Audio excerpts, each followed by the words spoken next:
Hello दोस्तों, आपका CP Chauhan spoken class में आपका स्वागत है। आइए हम लोग कल हम लोगों ने पहचान पढ़ा था सभी टेंसों का। आज हम लोग 1 बाय 1 करके टेंस पढ़ेंगे। तो सबसे पहला टेंस होता है प्रेजेंट इंडेफिनिट। मेरी पेन पता है नहीं शुरू करते ही रुक जा रही है। आइए पढ़ते हैं प्रेजेंट इंडेफिनिट। देखिए, कल पहचान से आप लोग तो वाकिफ़ होंगे, फिर भी मैं आपको पूरा पहचान बता देता हूँ ताकि आप अच्छे से जान जाए। देखिए, ता है, ती है, ते हैं, ता हूँ, ती हूँ, ते हो, ती हो, तो हैं। ये हो गया पहचान आपका पूरा। इसको मैं अलग से बताना चाहूँगा आपको। ये थोड़ा सा यूनिक सेंटेंस बनता है। देखिए, हम लोगों ने पहचान जान लिया। अब इसमें 4 सेंटेंस बनते हैं। प्रेजेंट इंडेफिनिट, ये टेंस लिख लेते हैं आगे, क्योंकि भाई टेंस है तो टेंस तो लिखना ज़रूरी है।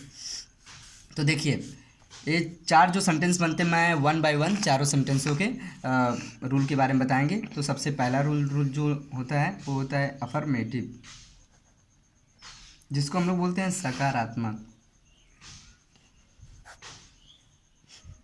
सकारात्मक का मतलब होता है बच्चों सकारना, किसी भी बात को सकार लेना। जैसे मैं पढ़ता हूँ, मैं सोता हूँ, मैं रोता हूँ, मैं चिल्लाता हूँ, वे आते हैं, वे जाते हैं। जैसा भी सेंटेंस हो जिसमें आप सारी बातों को सकारते हो तो उसको हम लोग अफर्मेटिव बोलते हैं, सकारात्मक बोलते हैं। इसका रूल होता है सब्जेक्ट प्लस वर्ब का first form plus object. Subject का मतलब कर्ता होता है, वर्ब का फर्स्ट फॉर्म, वर्ब का मतलब होता है क्रिया या काम, ऑब्जेक्ट का मतलब होता है कर्म या मंजिल। कोई भी चीज़ को आप लोग बड़ी आसानी से समझ सकते हैं, कमेंट बॉक्स में कमेंट भी कर सकते हैं। इसका मतलब होता है क्रिया और इसका मतलब होता है कर्म। इसको हम लोग मंजिल भी बोल सकते हैं आराम से, क्योंकि लास्ट पोजीशन यही होता है एंड में। और इसको हम काम बोल सकते हैं। इसका मतलब जो कार्य करता है, सॉरी यहाँ पे कर्ता लिखना चाहिए, मुझे कर्म लिख दिया था, सॉरी। तो देखिए, ये हो गया रूल आसानी से। और जैसे मैं पढ़ता हूँ, आई रीड, ये हो गया सेंटेंस। मैं किताब पढ़ता हूँ,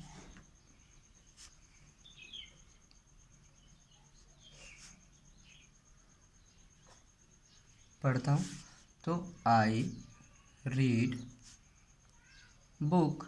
लेकिन बच्चों, ये है आपका बहुवचन, मैं आई।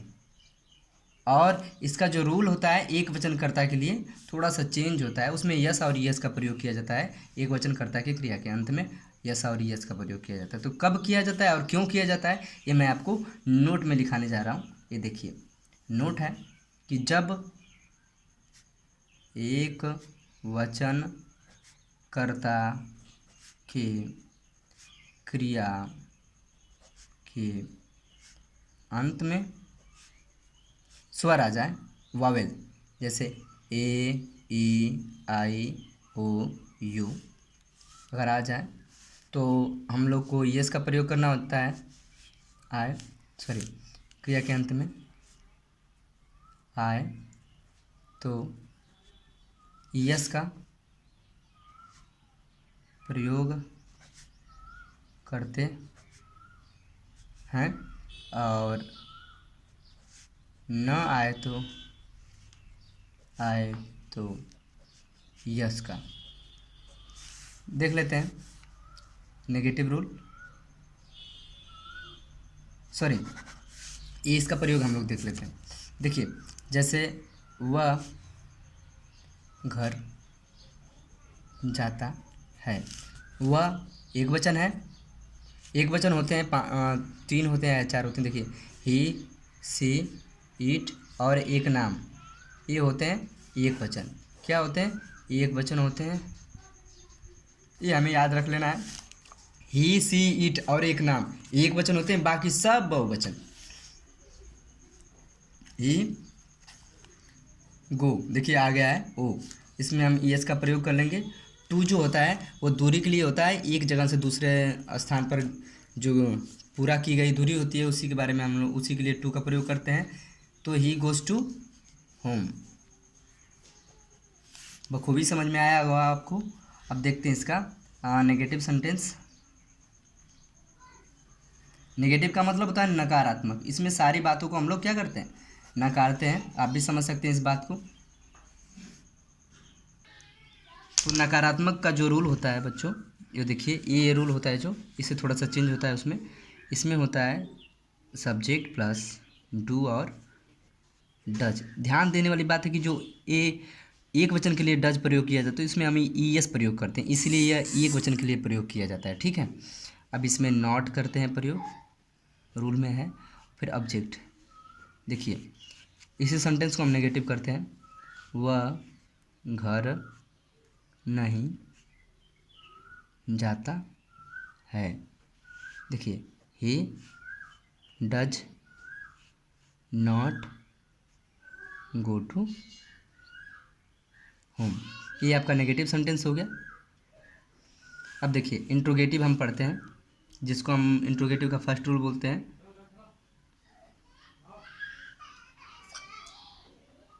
इंट्रोगेटिव का फर्स्ट रूल जिसको हम क्या से शुरू करते हैं।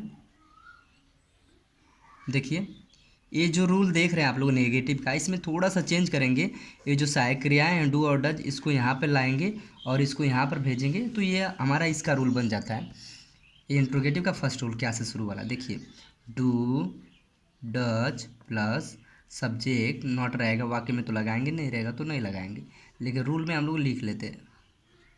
तो देखिए ये जो सेंटेंस है आपका नेगेटिव, इसको हम किससे शुरू कर देते हैं, क्या से शुरू करते हैं। देखिए क्या वह घर जाता है, क्वेश्चन मार्क।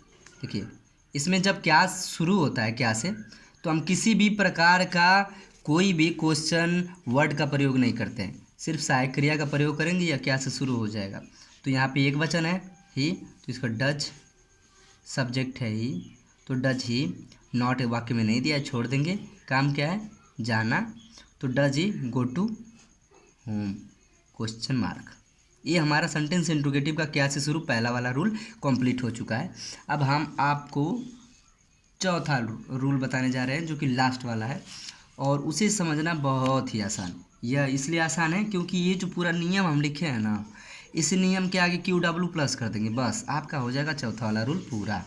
देखिए इसको बोलते हैं इंट्रोगेटिव सेकेंड क्वेश्चन वर्ड बीच में, मतलब प्रश्नवाचक शब्द आपके वाक्य के बीच में आते हैं, जैसे क्या, क्यों, कब, कैसे, ये सब बीच में आएंगे। तो देखिए QW प्लस ये हो गया। अब ये वाला जो तीसरा रूल है इसको यहाँ पर लिख देंगे हम। देखिए do oblique does plus subject plus not plus verb का फर्स्ट फॉर्म प्लस ऑब्जेक्ट। देखिए इसको हम ऐसे ढकते हैं, ये पूरा रूल तीसरा वाला हो जा रहा है, इसको हटाएंगे तो ये चौथा वाला हो जाएगा। तो बच्चों बहुत आसान है। देखिए जैसे इसी को हम लोग ना बनाते हैं QW वाला, जैसे वह घर कब जाता है, तो ये जो कब है ये आया है बीच में, इसको हम लोग लिखेंगे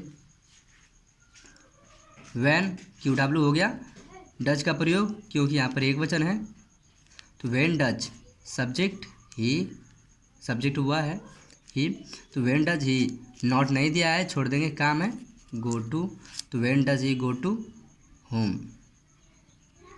ये हो गया आपका sentence complete, when does he go to home.